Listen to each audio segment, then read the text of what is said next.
Okay, well, welcome to lesson 3 of unit 4. And this unit really is all about other applications of aqueous, weak acids, and weak bases. And one of those applications is titration. So we're going to focus on titrations today. You had some exposure to titrations before, both in Chem 1 and in Chem 2. So this time we're going to talk a little bit more theoretical about titrations and some of the other important things to get from what's called a titration curve. So you haven't had to do that yet. You haven't had to actually plot a curve that represents how the pH changes as you add the titrant to your sample, but we're going to talk about that in this lesson. Okay, so one of the things that you have seen, but we want to make sure you understand, is the equivalence point. So when you've done a titration, whenever you stopped the titration because you got that color change, for example, if it went from colorless to pink, or the one you did recently with the antacid lab where it went from yellow to pale green, that was your visual indication that you had reached the equivalence point. Mole, mole, mole, mole, mole. All right, so the reason why I have that sound effect is because when you reach the equivalence point, you have added an equivalent amount of, in the case of the lab that we did, of base to the excess acid that was in the sample. Another way of putting it is what you see here in the bullet. That is the point at which your sample has been completely neutralized and no more. So it's the point of complete neutralization. Now, it's different, but usually occurs simultaneously with this thing that we call the end point. So the end point is where the indicator changes color. Now, if you've chosen your indicator correctly, the two should overlap, but that's not necessarily what happens every time. Boring. Okay, so some other terms that you know, but we want to make sure are in our notes so that you can refresh your memory if you ever forget. When we say titrant, what we mean is that solution that's in the burette and you're adding to your sample. Okay, so for example, here in this burette, we have the hydroxide ion in solution as our titrant, and our sample is an acidic solution. So we're going to talk a little bit about having an acid as our sample titrated with a strong base. Anytime that you have a weak acid as a sample, you need to titrate it with a strong base. Okay, so this is the reaction that's going to occur as drops of your titrant fall into the solution.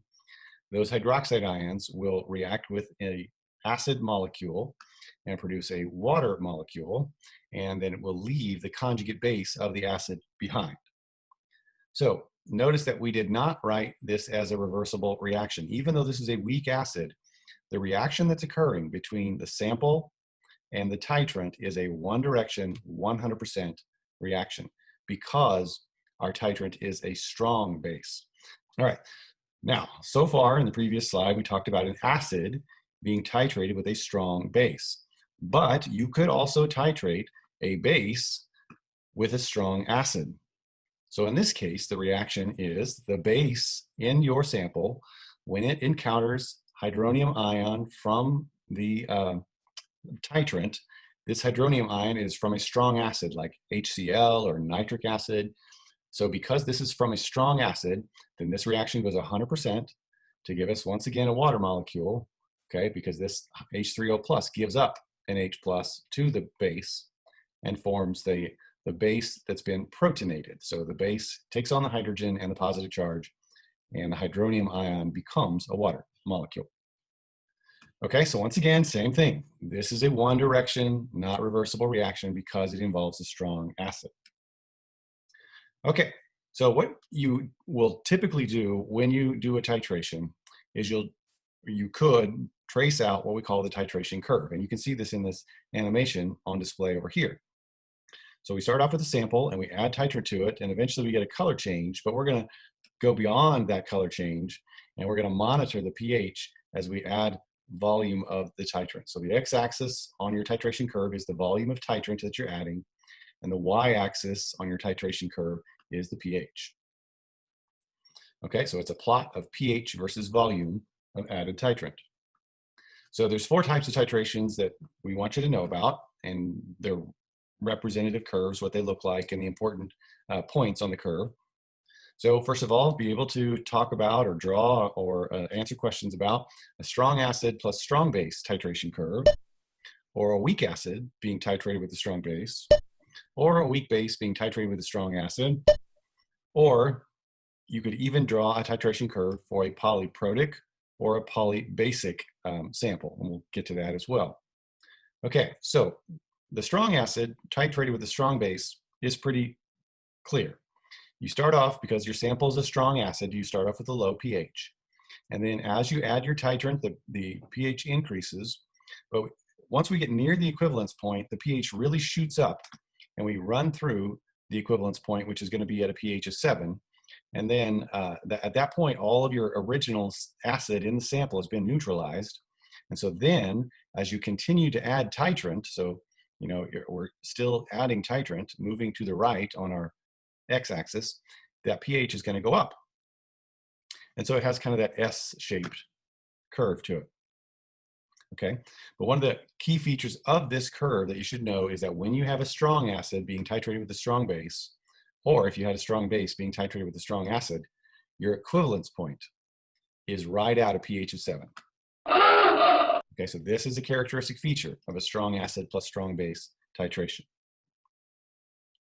Okay, now the more complicated situations are when you have a sample that's a weak acid being titrated with a strong base, or a sample that's a weak base being titrated with a strong acid. So we'll definitely talk in more detail with those.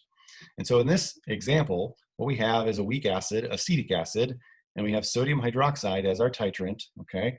And so we're going to kind of monitor how the pH changes as we add the titrant to the sample. Okay, so in the beginning, what you'll see is that the pH increases very slowly.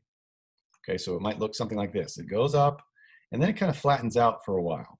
Well, that has significance to it. We'll talk about that in just a minute. So right after we get beyond this flat region, what happens is, so we're just, same picture, just had to advance the slide to put all the new information about it on the screen. So we were at the flat area, and then we kept adding titrant, and now the pH is really starting to shoot up, and we know that that's because we are approaching and then reaching the equivalence point. So as additional NaOH is added, the pH rises rapidly as the equivalence point is approached. Okay, and so then as we go beyond the equivalence point, we've added more than enough of the base to neutralize the acid. The pH continues to increase and then becomes flat again. Okay, so as more NaOH is added, the pH increases and then levels off as NaOH is added beyond the equivalence point. Okay, so there's something that is very important to notice about this titration curve. This is the titration curve of a weak acid being titrated with a strong base. So notice that the equivalence point that I've labeled right here with the red dot, the pH is not neutral.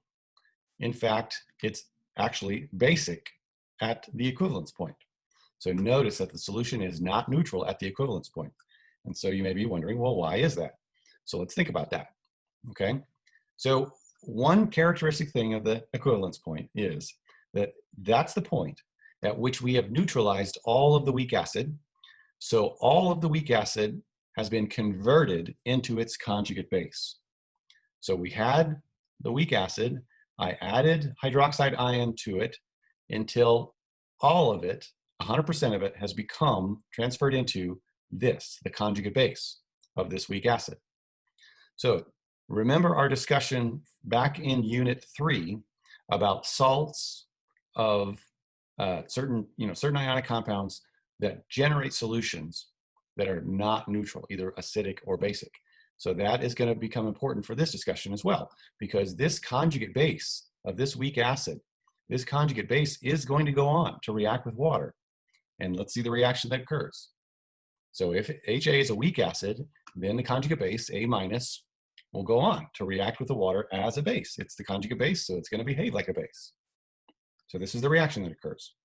That conjugate base, because it's the conjugate base of a weak acid, will react with a water molecule in a reversible way to give you back the weak acid, but here's the important part. It gives you hydroxide ions, okay? So this, when it's in solution, this conjugate base of a weak acid, when it's in solution, will generate a basic solution because it undergoes a reaction with water that generates hydroxide ions, okay? So that results in a basic solution. which means the pH, of course, is going to be greater than 7. And that's what we saw with the titration curve.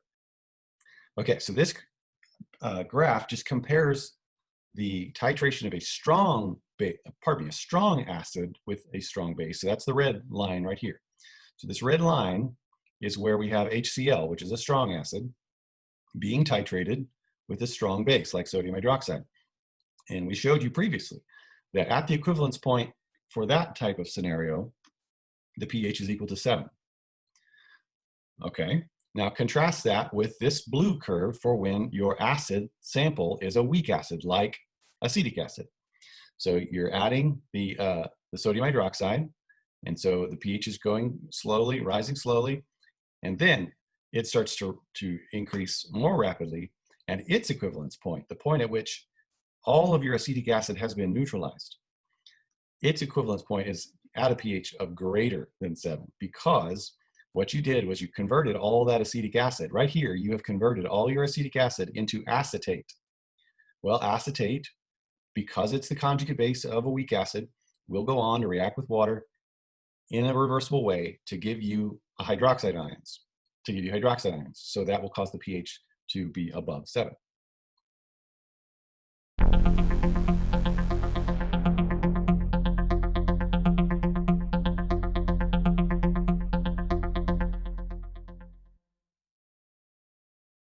Okay, so along this journey to the equivalence point, there's another important point that we want to talk about, and that's often called the halfway point. So let's just kind of derive what's important about it, thinking about a reaction and then the equilibrium constant expression for this reaction. So let's say that I have this weak acid, HX, and of course, what weak acids do is they find a water molecule and they react with it in a reversible way to give a hydronium ion and the conjugate base. Okay, and if I were to write the equilibrium constant expression for this reversible reaction, it would look like this. Products over reactants, coefficients become exponents, and I leave out water because it's a pure liquid. And this is the Ka because this is the reaction of an acid. This is, where hydronium is one of the products. So that's why I've labeled it as a Ka. Okay, so think about what's going on. So as the titration is proceeding, though, then I'm converting this acid into its conjugate base, because that strong base is stripping away that hydrogen and converting the weak acid into its conjugate base. So this is the reaction that's responsible for that. So this OH minus is from the titrant. So this is like sodium hydroxide dripping down from the burette, and it's reacting with the acid that's in my sample. So that hydrogen is ripped off, adds to the hydroxide, and becomes a water molecule, and leaves me with the conjugate base. Okay, now thinking about this expression for the equilibrium constant, we could rearrange it and solve for the hydronium ion concentration. You multiply both sides by HX, so it cancels over here. You divide both sides by X minus, so it cancels over here. And you end up with the equilibrium constant times the concentration of the weak acid divided by the concentration of the conjugate base.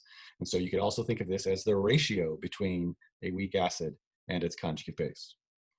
All right, well, what if that has been done halfway?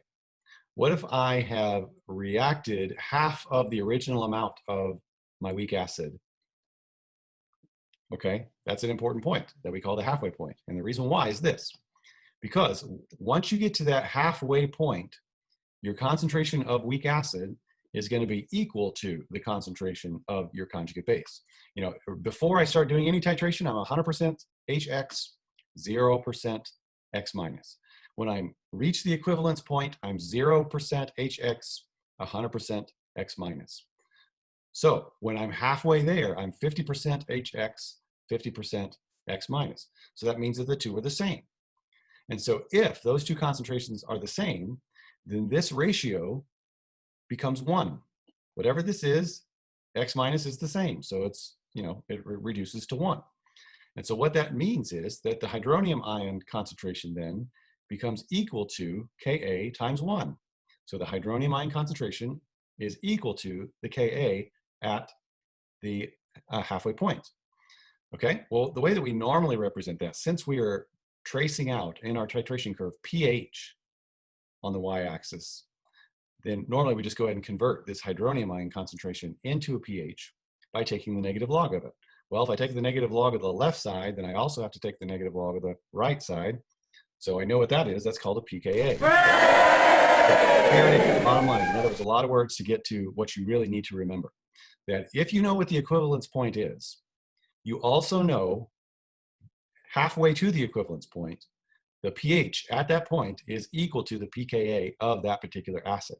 And so this comes in handy. Like if you're investigating a new acid, people are discovering new acids all the time. You know, metabolites, or some intermediate on your way to some particular drug, or some new drug that might be acidic. You're going to have to characterize it. And so one way to characterize it is people want to know what the pKa is. And so what you do is you run a titration curve, you figure out what the equivalence point is, and at halfway to the equivalence point, whatever the pH is, that's the pKa of that acid. So it's very useful to know where the equivalence point is, and therefore where the halfway to the halfway point is. Okay, so here's just what I was just talking about it in a picture. So if this yellow spot right here is our equivalence point, okay, and again, this is for a weak acid, so remember that the equivalence point is at a pH that's greater than 7. And so that's at this volume right here. Actually, let me just go to my pen so I can draw this out a little bit. Okay, so the equivalence point is at that volume right there, okay?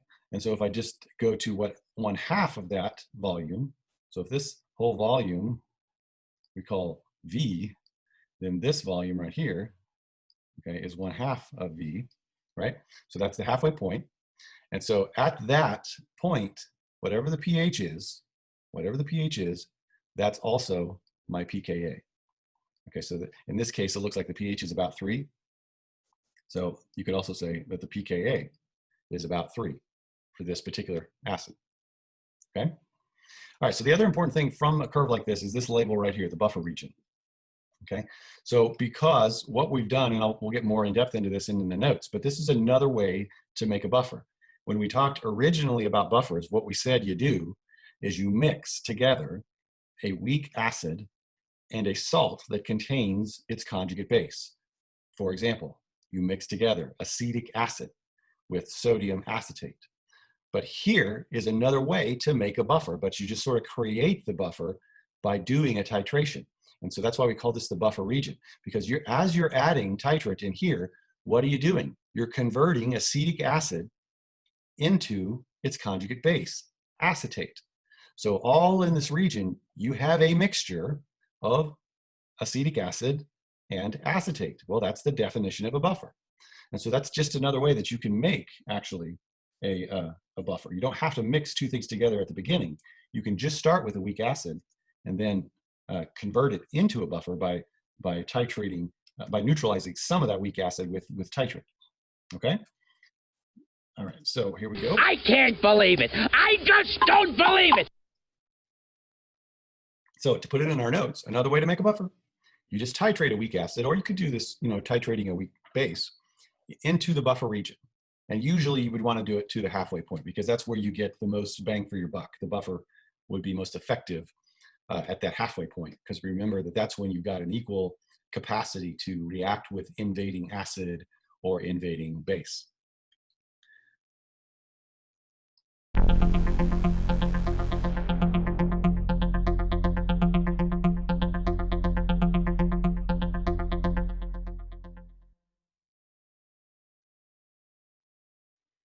Okay, so we talked ad nauseum about a weak acid being titrated with a strong base. So now let's talk about a weak base being titrated with a strong acid and what that kind of titration curve would look like. So for a weak base, it looks similar to what we saw with the weak acid, but it's in reverse. And so instead of starting at a low pH and then increasing as we add titrant, with a weak base, we start off with a high pH.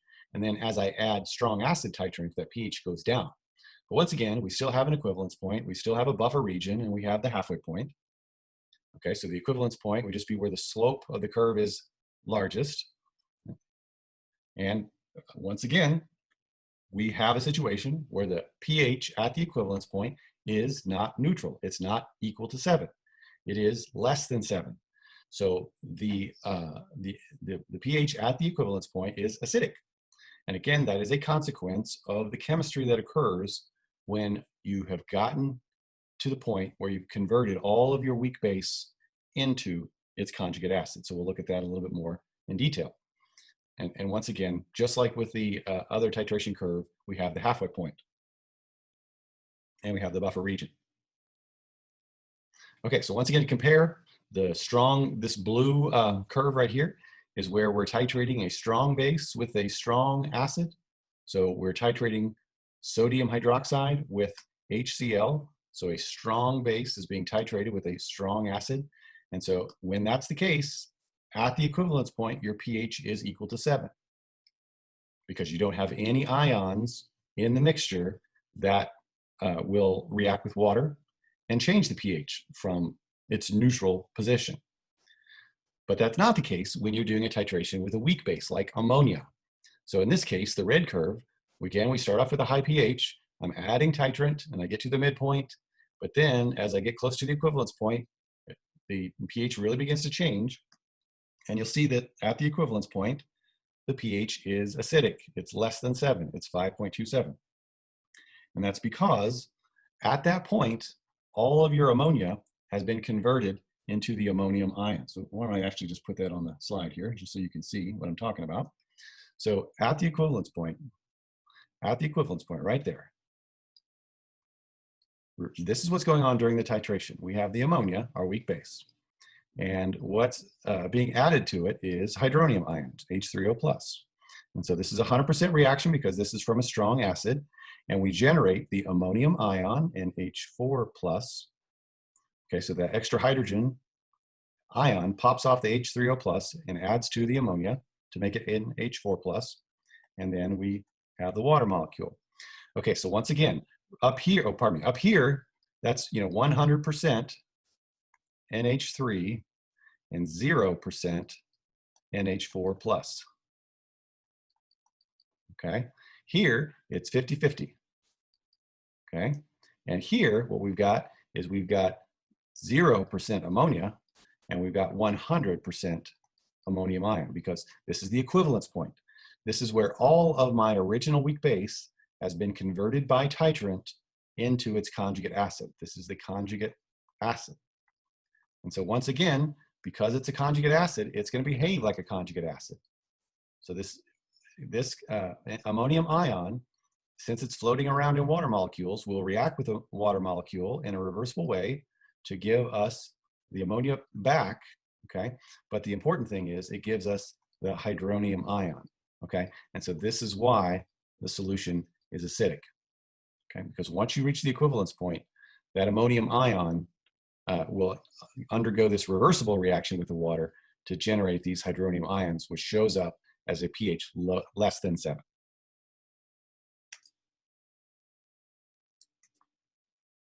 Okay, so now we want to talk a little bit about the polyprotic acids. You know, I don't need my pen back, okay? So because what we're going to do is we're going to write out the reactions that are occurring, but let's talk about just the generic shape of a titration curve for a polyprotic acid first.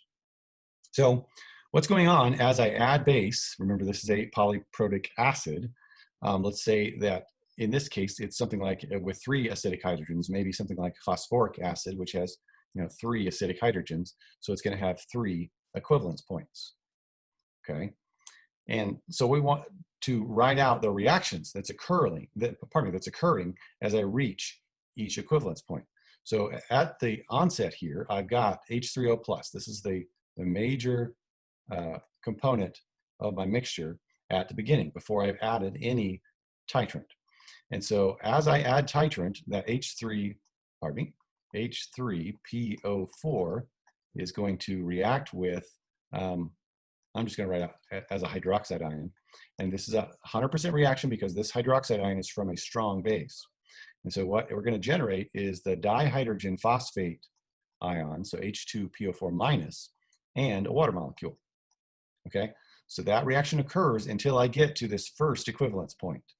Okay, and once I get to that first equivalence point, then I don't have any more of the original phosphoric acid that was in the sample, and I've converted all of it to this dihydrogen phosphate. So once I reach equivalence point 1, all of it has converted into dihydrogen phosphate. And so then I enter into the second phase of the titration right here. And so there's still acidic hydrogens attached to this ion, that can be removed or by reaction with a strong base. And so that reaction, the reaction that's occurring in this region right here until I get to the second equivalence point, is this, that dihydrogen phosphate, H2PO4 minus, sorry for my chicken scratch. So this becomes the reactant in my next phase of the titration curve. That's going to react with the titrant that I'm adding. And again, it's still a strong 100% reaction because this hydroxide's coming from a strong base.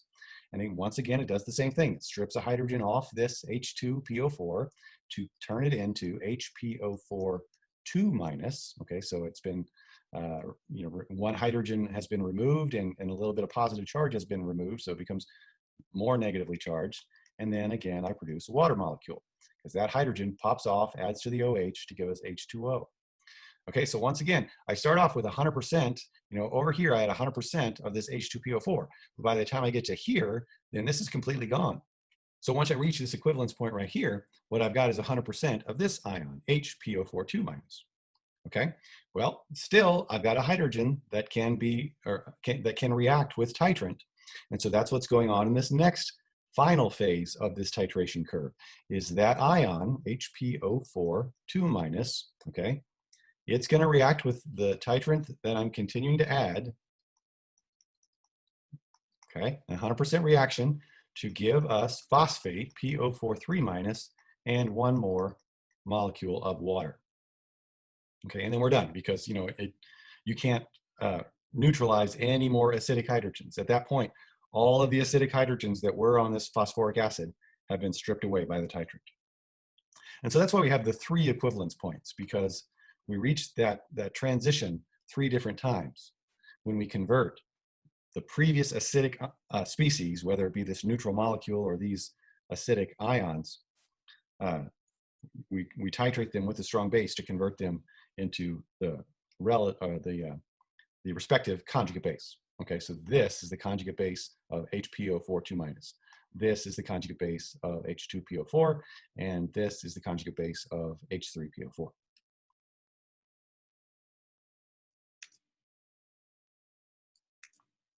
Okay, so let's make it look prettier with the PowerPoint. So the reaction that occurs, well, and I guess I didn't do it specific to phosphoric acid in the PowerPoint notes, but it's the same concept. So H3A reacts with the first little bit of hydroxide coming from the titrant to form its conjugate base and a water molecule. But then that conjugate base, because there's still acidic hydrogens that can be removed, will go on to react with titrant as it's added, as more of it's added, to give you the next conjugate base, the HA2 minus. Well, Wabbit tracks. It's kind of like following a path, right? Just like following wabbit tracks. So that conjugate base will continue to react with the strong base titrant that's being added to give you the bare bones, conjugate base of the original acid and another water molecule. Okay, so now what I'd like to do is just, and you can, on your own sheet of paper or somewhere in the margins there on your handout, try and draw this on your own. But what we want to do is we want to do a similar thing with the titration curve for sodium carbonate here. Okay, so this is what we're going to titrate. And we're going to titrate this with a strong acid. So we're going to add maybe something like HCl to a solution of sodium carbonate and draw a titration curve for that. So the first thing we recognize is that this sodium carbonate is soluble in water. So if I put it in water, it's going to dissolve 100% into 2 sodium ions, 2Na plus aqueous. And the key thing here is that it gives us this ion right here, the carbonate ion, CO3 2 minus aqueous. Okay, well, this is related to the weak acid H2CO3. Okay, so this is the conjugate base of a weak acid. And so this is what I'm going to titrate. And I know that the initial solution of this, because it's a conjugate base of a weak acid, that its initial pH is going to be greater than 7. So if I'm looking at pH versus the volume of HCl that I'm adding, the volume of the titrant, and that represents a pH of 7. So down here is low pH, like 2, let's say, and up here is a high pH, something like 13. Okay, originally I'm going to have a solution with a high pH, just it doesn't really matter where it is, something like that. And so then, as I add hydrochloric acid, it's going to decrease its pH and it's going to kind of flatten out. and then it's going to reach that first equivalence point. Okay, and we'll kind of pause there. So that's the first equivalence point. We'll mark that with an X. Okay, so think about what reaction is occurring here. So at the beginning, I've got 100% carbonate. So this is the ion that's present originally, the carbonate. Well, as we said, it's going to react with the titrant, okay, which, you know what, I'm going to represent that as a hydronium ion, H3O+, because, of course, HCl dissolves and reacts with water to break apart and ionize completely and form hydronium ions. Okay, so that's going to react and give us HCO3 minus aqueous plus a water molecule, H2O liquid. Okay, and so that has happened at 100% until I get to that equivalence point. And so once I reach that equivalence point, that means all of the original amount of carbonate has become this hydrogen carbonate, or it's also called bicarbonate. Okay, but again, this, because of that negative charge, I can add another H plus to this. And so that's what's going on in the second phase. So in the second phase, you know, the pH starts to go down again, and I reach another equivalence point, and then again, it flattens out. And so that equivalence point might be, I didn't really draw my curve very smooth, but you're going to see it here in the slide just a minute. But at that equivalence point, up to that equivalence point, the reaction that's occurring is this HCO3 minus aqueous is reacting with more titrant, hydronium from the titrant, okay, and it's producing H2CO3, okay, and another water molecule, okay.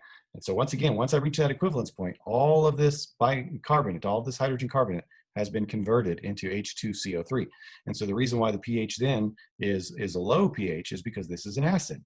Okay, so this is going to react with the water in a way that results in, you know, a pH of less than 7, because it's going to form an acidic solution. Okay, so once again, the sodium carbonate, when dissolved in water, becomes the sodium ions and the carbonate ions. And so it's going to have two opportunities to add H plus from the titrant. So you're going to have two equivalence points. You have the first equivalence point where the carbonate finds a hydronium, becomes hydrogen carbonate, and then you have the reaction up to the second equivalence point where that hydrogen carbonate reacts with more of the titrant, more of the hydronium from the titrant, to form the carbonic acid and water.